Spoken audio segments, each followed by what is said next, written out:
नमस्कार शिक्षक साथियों। तो आज के क्लास में आप सभी का स्वागत है और इस नॉलेजफुल वीडियो में हम बात करेंगे आज जो बेसलाइन असेसमेंट हुआ है, आधार रेखा मूल्यांकन जो असेसमेंट लिया गया है आज राजस्थान के सभी स्कूलों में, उसके बारे में हम डिटेल से चर्चा करने वाले हैं कि कैसे आप इस असेसमेंट को जो है इस आधारभूत मूल्यांकन को मूल्यांकन के जो अंक है वो शाला दर्पण पर किस तरह से आप दर्ज उसमें फ़ील करना है।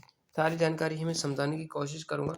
आज जैसा आप सभी को पता है कि राजस्थान के सभी गवर्नमेंट स्कूलों में 1 से लेकर के 8वीं तक 1 से लेकर के 8वीं सॉरी 3 से लेकर के 8वीं क्लास तक के असेसमेंट हुए हैं, ठीक है? 3 से लेकर के 8वीं क्लास तक असेसमेंट हुए हैं और इसमें जो कक्षा 3 है, कक्षा 4 है और कक्षा 5, तो कक्षा 3 में यहाँ पर जो है हिंदी का जो है वो लिया गया है। उसके बाद कक्षा 4 में यहाँ पर कक्षा 4 में जो है यहाँ पर गणित का पेपर लिया गया है और कक्षा 5 में किसका पेपर लिया गया है, यहाँ पर अंग्रेजी का पेपर लिया गया है। अब इन पेपरों में ऐसे बालक भी है जो अनुपस्थित हैं। अब इन पेपरों में कैसे अपन को नंबर देना है, किस तरह से आप हमको जो है सारी चीज़ें करनी है, डिटेल किस तरह से भरना है, अंतिम तिथि क्या इसकी रखी गई है, इसके बारे में चर्चा करेंगे। तो यहाँ पर आप देख सकते हो, मैं यहाँ पर सबसे पहले तो हम बात करेंगे कि आधारभूत मूल्यांकन के लिए स्कोरिंग मानदंड क्या रहेगा। तो साथियों यहाँ पर आप अधिकतर साथियों को ये पता नहीं होगा कि किस तरह से उनको समूह में बाँटना है। तो 60% से कम अंक जिन बच्चों के आएँगे, उन बच्चों को अधिक आएँगे, 60% से अधिक अंक आने वाले हैं, उन सभी अभ्यर्थियों को समूह 1 में शामिल करना है, समूह 1 में शामिल करना है। वैसे तो अपनी ऑफ़लाइन तरीके से आपको समूह 1 में शामिल कर देना है। ऑनलाइन में जब आप अपने डाटा फ़िल करोगे तो वहाँ पर भी जो है अपने ऑटोमेटिकली वहाँ पर समूह का निर्धारण कर दिया जाएगा।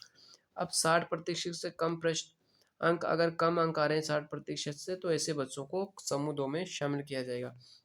अब यहाँ पर आप देख सकते हो टोटल क्वेश्चन कितने रहेंगे। तो यहाँ पर ग्रेड 3 की बात करें तो इंग्लिश में कितने पेपर 15 क्वेश्चन आएँगे, इसमें करेक्ट कितने स्कोरिंग क्राइटेरिया यहाँ पर देख सकते हो ग्रुप 1 का।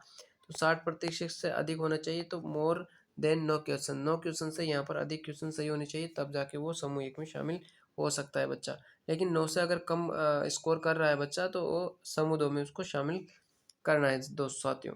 उसके बाद गणित का पेपर में 20 क्वेश्चन आ रहे हैं, तो इसमें 12 क्वेश्चन उसके अधिक 12 क्वेश्चन से अधिक सही होने चाहिए और 12 क्वेश्चन से अगर कम सही उसके क्वेश्चन हो रहे हैं, तो आप उसको समूह 2 में शामिल करना है आपको। उसके बाद 15 क्वेश्चन में से 9 क्वेश्चन अगर सही कर रहा है और इससे अधिक सही कर रहा है, तो उसको समूह 1 में शामिल कर सकते हो। लेकिन अगर 9 क्वेश्चन से अगर बच्चा कम क्वेश्चन सही कर रहा है, तो उसको आप समूह 2 में शामिल करना है। ये आपको विशेष रूप से ध्यान रखना है। नेक्स्ट यहाँ पर हम देखेंगे कि शाला दर्पण में कौन-सा डेटा जो है वो आपको दर्ज करना है। तो यहाँ पर स्पष्ट कहा गया है कि छात्र द्वारा सही उत्तर दिए गए प्रश्नों की संख्या, यानी कि अंक नहीं, प्रश्नों की संख्या आपको वहाँ पर दर्ज करनी है। कहाँ पर? तो शाला दर्पण पर। तो शाला दर्पण दर्पण पर जो है अंक दर्ज नहीं करना है, बल्कि क्या दर्ज करना है, जितने बच्चे पेपर में बच्चे ने जितने क्वेश्चन सही किए हैं, उन क्वेश्चनों की संख्या ही वहाँ पर दर्ज करनी है। जैसे कि बच्चे ने 15 में से 7 क्वेश्चन सही किए हैं, तो वहाँ पर 7 ही अपन को फ़िल करना है, ये ध्यान रखना। यदि प्रश्न में उपभाग हो तो क्या करें? तो उपभाग अगर हो तो 2/3 उप प्रश्न या 3/4 उप प्रश्न सही पाता है, तो पूरे अंक दिए जाएँगे और पूरे प्रश्न को क्या माना जाएगा, वहाँ पर सही माना जाएगा। यदि छात्र अनुपस्थित हो तो क्या करें? भई बहुत सारे विद्यालयों में क्या होता है कि छात्र जो है अनुपस्थित है, बहुत सारे स्कूल नहीं आते और आधे आधे बच्चे स्कूल आते हैं, आधे नहीं आते। तो अब पेपर हो रहा है, अब क्या करें?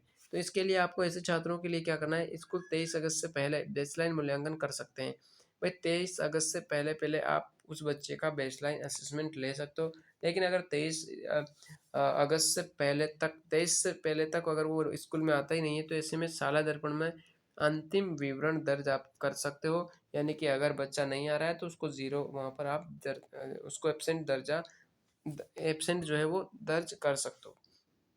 उसके बाद में शाला दर्पण पर डेटा दर्ज करने की अंतिम तिथि क्या रखी गई? तो देखिएगा शाला दर्पण पर आप अपने डेटा को कब तक फ़िल कर सकते हो, तो यहाँ पर कहा गया है शाला दर्पण पर डेटा दर्ज करने की अंतिम तिथि जो है वो 23 अगस्त कितनी है साथियों?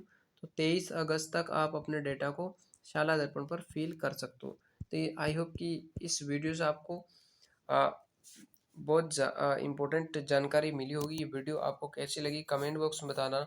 चैनल को सब्सक्राइब नहीं किया है तो सब्सक्राइब कर लेना, क्योंकि मैं इसी तरह की लेटेस्ट अपडेट जो आपके लिए इंपॉर्टेंट होती है, मैं इस यूट्यूब चैनल के माध्यम से शेयर करता रहता हूँ। तो दोस्तों मिलते हैं नेक्स्ट नॉलेजफुल वीडियो के साथ। आज के लिए इतना ही। धन्यवाद। जय हिंद। राम राम।